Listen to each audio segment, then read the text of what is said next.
السلام علیکم سیدہ سینٹر کے پیارے ناظرین، امید ہے آپ سب خیریت سے ہوں گے۔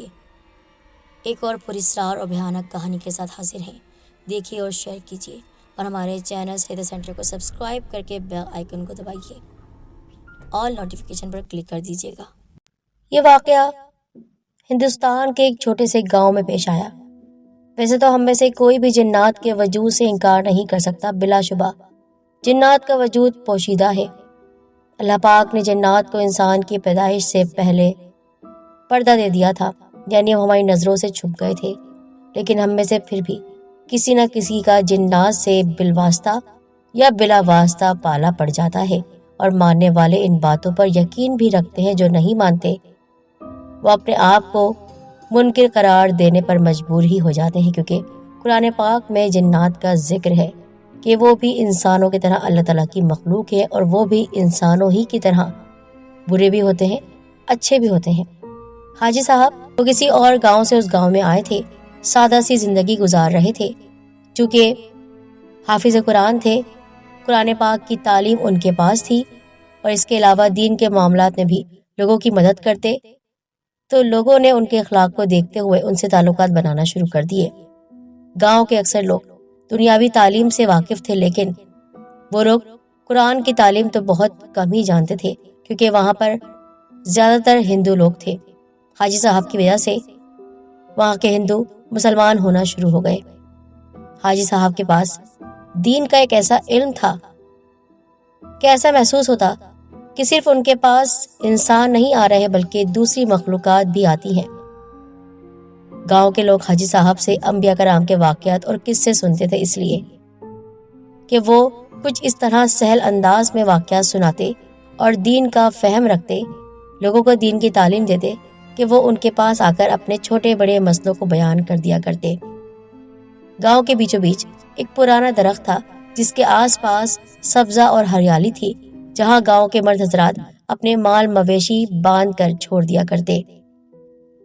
امام صاحب بھی بکریاں چرانے وہاں جاتے، یعنی جہاں پر وہ دین کی تعلیم کو عام کر رہے تھے وہاں پر وہ محنت مزدوری بھی کر رہے تھے، اور بکریاں چرانا تو انبیاء علیہ السلام کا بھی پیشہ رہا ہے۔ انہیں اپنے علم اور آگاہی کا ذرا برابر بھی غرور نہیں تھا، اس لیے سبھی لوگ انہیں ہر بات کے لیے بلا لیا کرتے، جب دل چاہے وہ ان کے پاس آ جاتے۔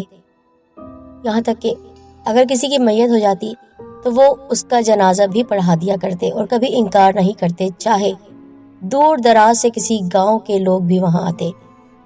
غرض کہ انہوں نے اپنے اخلاق کی وجہ سے ہر کسی کو اپنا گرویدہ بنا لیا تھا۔ وہ سردیوں کی ایک سرد رات تھی۔ اس ٹھنڈی رات میں ٹھنڈی ہوائیں چل رہی تھی۔ عشاء کی نماز کے بعد حاجی صاحب گھر کی طرف بڑھ رہے تھے۔ جب وہ گھر میں داخل ہوئے، قدم آگے بڑھائے ہی تھے کہ کسی نے ان کے پیچھے دروازے پر دستک دی۔ یہ کون آ رہا تھا اور مجھے نظر کیوں نہیں آیا؟ بہرحال اپنے خیال کی نفی کرتے ہوئے دروازے کی جانب بڑھے۔ پوچھا کون؟ آواز آئی دروازہ کھولیں۔ آواز بہت بھاری بھرکم تھی۔ دروازہ کھولا حاجی صاحب نے تو سامنے 3 سفید داڑھی اور نورانی چہرے والے آدمی کھڑے تھے۔ دروازہ کھلتے ہی ایک نے نہایت ادب سے سلام کیا اور پوچھا کہ یہی حاجی قدرت اللہ صاحب کا گھر ہے؟ امام صاحب نے جواب دیا، جی ہاں، بے شک میں ہی ہوں۔ امام صاحب آپ سے کچھ عرض کرنے آئے ہیں، کہیے کیا مسئلہ ہو گیا ہے میرے بھائی؟ امام صاحب نے بہت ہی پیار سے پوچھا۔ دراصل میرے بھائی کا انتقال ہو گیا ہے، اور میں آپ سے اس کی نماز جنازہ پڑھوانے کی درخواست کرنے آیا ہوں، اور یہ اس کی وصیت پر ہو رہا ہے۔ وہ کیسے؟ کیا میں اس کو جانتا ہوں؟ آپ اس کو جانتے ہیں یا نہیں، لیکن وہ آپ کے دینی علوم پر مضبوط گرفت، یعنی آپ کو جتنا دینی علوم حاصل ہے، جتنا عطا کیا گیا ہے، اور آپ بڑے چھوٹوں کا لحاظ بھی رکھتے ہیں، کسی کو دھتکارتے نہیں ہیں۔ آپ کے پاس آنے والا آپ سے مستفید ہی ہوتا ہے، اسی وجہ سے وہ آپ کو پسند کرتا تھا، اب اس دنیا سے چلا گیا ہے، اور انہی کی یہ خواہش تھی کہ آپ ان کا نماز جنازہ پڑھائیں، اس لیے ہم آپ کے پاس حاضر ہوئے ہیں۔ میت تیار ہے، صفے باندھے آپ کے انتظار میں ہیں، برائے مہربانی ہمارے ساتھ چلیے۔ حاجی صاحب نے پوچھا، لیکن آپ نے یہ نہیں بتایا کہ میں ان کو جانتا ہوں یا نہیں، یا وہ مجھ سے مل چکے ہیں یا نہیں۔